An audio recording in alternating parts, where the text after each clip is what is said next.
Hello friend, welcome back to my video. आज की इस वीडियो में हम लोग मधुबनी कला से जुड़े प्रश्नों करेंगे।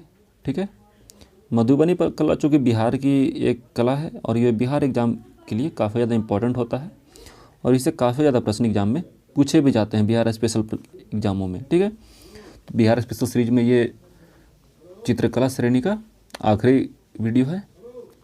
तो चलिए वीडियो में आगे तरफ बढ़ते हैं। पहले प्रश्न की तरफ। आज का पहला प्रश्न है, निम्न में से किसके गीतों का प्रभाव मधुबनी चित्रकला शैली पर मिलता है? ऑप्शन है विद्याधर, गोपाल सहाय, मंडन मिश्र या विद्यापति। सही जवाब होगा option number D, Vidyapati. Option number D सही होगा। अगला सवाल है, विद्यापति के गीतों के प्रभाव ने किस चित्रावली का सूत्रपात करवाया? ऑप्शन है लक्ष्मी, कृष्ण, शैव, शिव या बी और सी दोनों। सही जवाब होगा ऑप्शन नंबर डी, बी और सी दोनों। आगे बढ़ते हैं। अगला सवाल, निम्न में से किस लोक कला में महिलाओं की पूर्ण भागीदारी होती है? ऑप्शन है पटना कलम, मोतिहारी चित्रकला, मधुबनी चित्रकला या ए और सी दोनों। इसका सही जवाब होगा ऑप्शन नंबर सी, मधुबनी चित्रकला। आगे बढ़ते हैं। अगला सवाल है, निम्न में से कौन सा जिला मिथिला संस्कृति का हृदय स्थल रहा है? ऑप्शन है दरभंगा, मधुबनी, खगड़िया या सुपौल। सही जवाब होगा मधुबनी। ऑप्शन नंबर बी सही होगा। आगे बढ़ते हैं। अगला सवाल, मिथिला चित्रकला किस जिला या जिले के लोक जीवन की कला है? ऑप्शन है दरभंगा, सहरसा, पूर्णिया या ए और बी सी, ए बी सी तीनों। इसका सही जवाब होगा option number A B C तीनों। ठीक है, ऑप्शन नंबर डी सही होगा। अगला सवाल है, मधुबनी चित्रकला के कितने प्रकार होते हैं? ऑप्शन है 1, 2, 3 या 4। तो मधुबनी चित्रकला के जो प्रकार होते हैं ये होते हैं कुल 2 प्रकार के, यानी कि ऑप्शन नंबर बी सही होगा। अगला सवाल है, निम्न में से कौन मधुबनी चित्रकला शैली का प्रकार है? ऑप्शन है भित्ति चित्र, विहार चित्र, अरिपन या ए और सी दोनों। सही जवाब होगा ए और सी दोनों। भित्ति चित्र और अरिपन ये 2 भाग होते हैं मधुबनी चित्रकला के। ठीक है, आगे बढ़ते हैं। अगला सवाल है, मिथिला चित्रकला की किस शैली में महिलाएं विभिन्न पर्व त्योहारों एवं सामाजिक जीवन के संस्कारों का चित्र बनाती है? ऑप्शन है भित्ति चित्र, अरिपन, मंगल चित्र या ए और बी दोनों। तो इसका सही जवाब होगा भित्ति चित्र। ठीक है, ऑप्शन नंबर ए सही होगा। अगला सवाल है, गोसनी धर की सजावट खाली स्थान महत्व के चित्र होते हैं, सामाजिक महत्व के चित्र होते हैं, धार्मिक, लोक या राजनीतिक। सही जवाब होगा धार्मिक महत्व के चित्र। ठीक है, ऑप्शन नंबर बी सही होगा। आगे बढ़ते हैं। अगला सवाल, गोसनी धर की सजावट वाले चित्रों की बनावट में किस परिवार की महिलाओं की मुख्य भूमिका रहती है? ऑप्शन है ब्राह्मण, राजपूत, कायस्थ या ए और सी दोनों। तो गोसनी धर की सजावट में जो भूमिका रहती है वो ब्राह्मण की रहती है और कायस्थ की रहती है। ठीक है, इसलिए ऑप्शन नंबर जो डी है वही हमारा सही जवाब होगा। आगे बढ़ते हैं। अगला सवाल, गोसनी धर की सजावट में किसका चित्र प्रमुखता से मिलता है? ऑप्शन है Durga Kali, Radha Krishna, Ram Sita, A B C तीनों। सही जवाब होगा ए बी सी तीनों। इन तीनों की ही प्रतिमा को या तीनों के ही चित्र को मुख्यतः बनाया जाता है। ठीक है, अगला सवाल है, कोहबर घर की सजावट किस चित्र शैली की चित्रकला है? ऑप्शन है ब्रिटिश कला, पटना कलम, मिथिला शैली या पहाड़ी कला। इसका सही जवाब होगा मिथिला शैली। ठीक है, मिथिला शैली जो कोहबर घर है ये मिथिला शैली का एक सजावट शैली है। ठीक है, अगला सवाल है, खाली स्थान लेखन मिथिला की एक ज्यामितीय एवं तांत्रिक विधि की चित्रकला है। कौन सी है? कोहबर, सावन, मंजूसा या आयत। सही जवाब होगा कोहबर। कोहबर लेखन जो है मिथिला की एक ज्यामितीय एवं तांत्रिक गतिविधि की चित्रकला है। अगला सवाल है, खालियासन वस्तुतः उस स्थान को कहा जाता है जहाँ विवाह के समय कुल देवता की स्थापना होती है।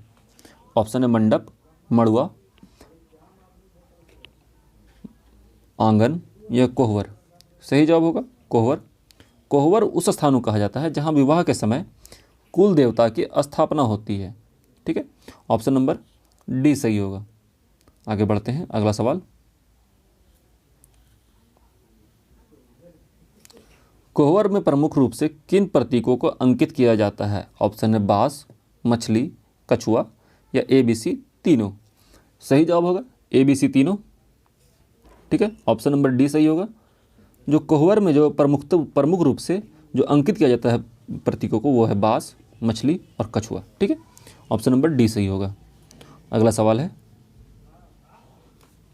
निम्न में से कौन सा प्रतीक पुरुष लिंग एवं वंश वृद्धि का प्रतीक है? ऑप्शन है मछली, बांस, तोता ज्ञान या कमल का पत्ता। सही जवाब होगा बांस। ऑप्शन नंबर बी सही होगा। अगला सवाल है, निम्न में से किस प्रतीक से वर वधू के दीर्घायु होने की कामना की जाती है? ऑप्शन है कमल पत्ता, तोता ज्ञान, कछुआ या मछली। तो याद रखिएगा, यहाँ दीर्घायु की बात कर रही है, दीर्घायु की बात हो रही है। सबसे ज़्यादा आयु इसमें कछुआ की होती है। ठीक, इसलिए ऑप्शन नंबर सी सही होगा। ऐसा लॉजिक आप लगा सकते हैं। अगला सवाल है, निम्न में से कौन सा प्रतीक पुत्रवान होने की कामना करता है? ऑप्शन है मछली, कमल का फूल, तोता ज्ञान या पतंग। सही जवाब होगा मछली। ऑप्शन नंबर ए सही होगा। अगला सवाल है, मिथिला में विद्यापति के समय मुख्य रूप से खाली स्थान में कृष्ण लीला चित्रित की जाती थी। ऑप्शन है भित्ति चित्र, कोहबर चित्र, मंजूषा चित्र, अरिपन। सही जवाब होगा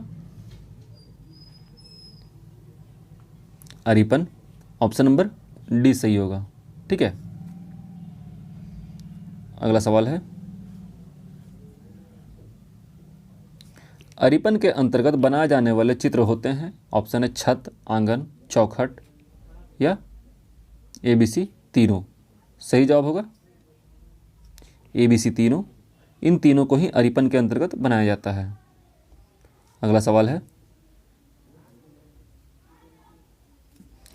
किस शैली में चित्र बनाने में कूटे हुए चावल के पानी में रंग मिलाकर प्रयोग किया जाता है? ऑप्शन है गुहा चित्र, अरिपन, मंजूषा या भित्ति चित्र। इसका सही जवाब होगा अरिपन में।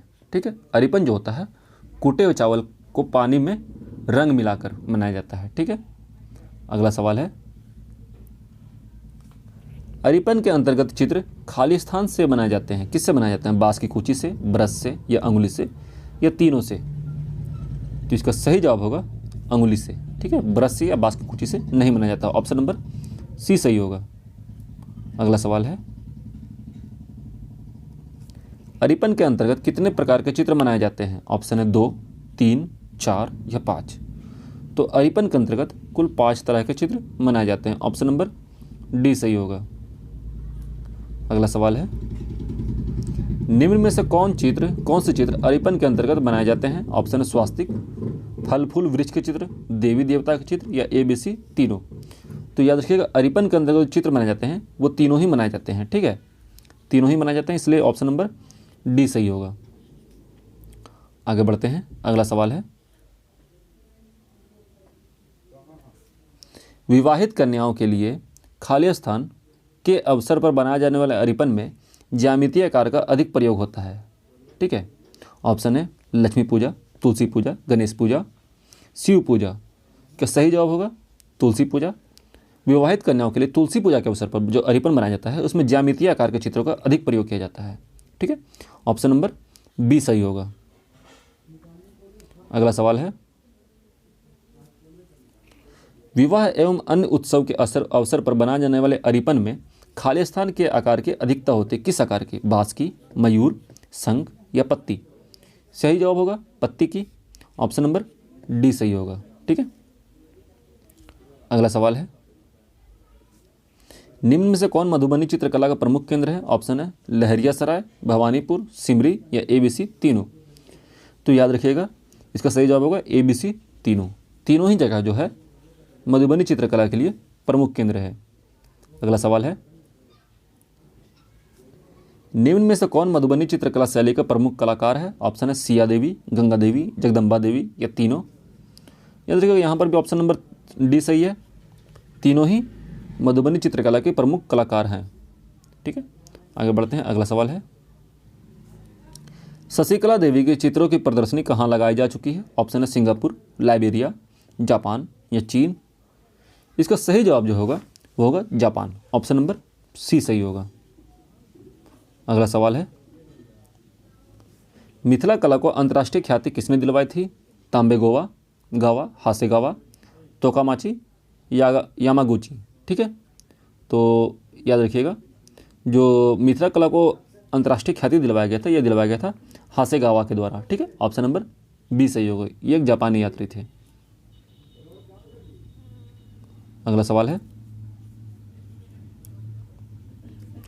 जापान के किस शहर में मिथिला कला का संग्रहालय बना हुआ है? ऑप्शन है टोक्यो, हासु, होकेडो, तोकामाची। ठीक है, इसका सही जवाब होगा तोकामाची। ऑप्शन नंबर डी सही होगा। अगला सवाल है, किसने मिथिला कला पर शोध कार्य किया है? ऑप्शन है Smith, George Orwell, Campbell, David lemon. तो इसका सही जवाब होगा स्मिथ। ऑप्शन नंबर ए सही होगा। ठीक है, आगे बढ़ते हैं। अगला सवाल,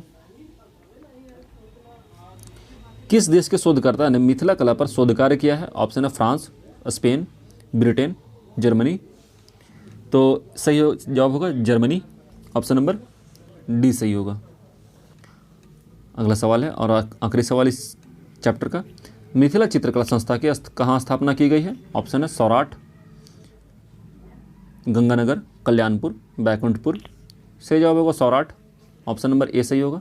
तो आज की वीडियो में इतना ही फ्रेंड। हम लोगों ने मधुबनी कला को कंप्लीट किया है, जो कि काफ़ी इंपॉर्टेंट है बिहार के दृष्टिकोण से भी। तो उम्मीद है वीडियो आपको अच्छा लगा होगा। मिलते हैं नेक्स्ट वीडियो में। अगर वीडियो अच्छा लगा तो प्लीज़ वीडियो को लाइक कर दीजिए, हो सके तो चैनल को लाइक करके सब्सक्राइब कर लीजिए इसी टाइप के और भी इन्फॉर्मेटिव वीडियो के लिए। मिलते हैं नेक्स्ट वीडियो में, तब तक के लिए जय हिंद, जय भारत। अपना ख्याल रखिएगा and finally thanks for watching.